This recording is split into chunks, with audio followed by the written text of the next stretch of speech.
When we think of the divine names manifested in the creation, first it is in the creation, in the world, and in the beginning it seems to be outside, out there, separate from us. And we learn to read the sign and realize how everything is glorifying God, is witnessing and proclaiming the beautiful names of God. So this is the first thing. For many years, we've been learning how to read the signs, Iqra, to do the Iqra in the name of God. So wherever we look, we see the face of God, as we are told in the Quran, which means the aspect of everything that looks to enduring meaning, to beautiful meanings that pertain to the beautiful names of God. That we learned how to do it systematically, and it includes the interconnectivity of everything. If we do not start there, if we do not learn to read the flow of creation as divine speech, God making himself known to us, and we go directly to the Anfus, to the self, then it does not settle. At the same time, if we are stuck in the outer world and never come back to the inner world and see that what is reflected within me is also being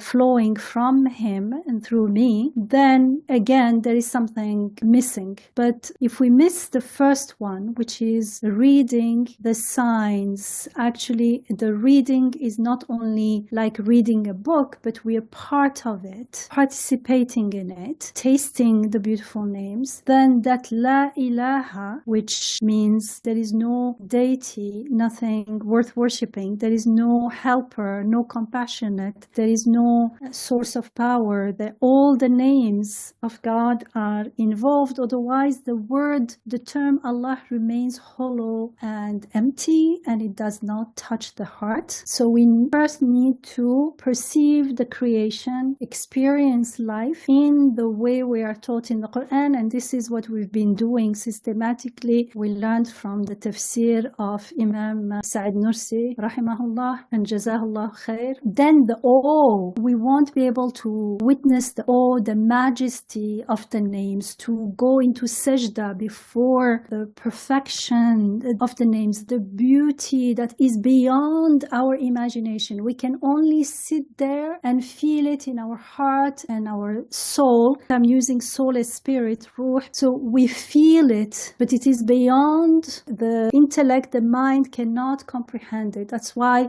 the heart is involved. And that's why in the Quran, the heart is being addressed. Then we go to the next step, which is internalizing and handing over what we think is from ourselves, and we realize it's not from ourselves. And we witness that truly, what I am helping, I am not the helper. I'm made to help. When I'm feeling compassion for someone, I am not the source of the compassion. I find it within myself. And that's an inner dimension, haqq al-yaqeen, with the certainty of living it and tasting it. We proclaim the shahada. But if we go directly inside, then we may truly witness and contemplate and realize that it's not from me, but that, oh, the majesty of what's going on, we may not be able to realize it. So the humility of being sustained and created and life being breathed into us here and now, we may not realize what's going on. We may not be able to stay there with that humbling feeling. So it's a matter of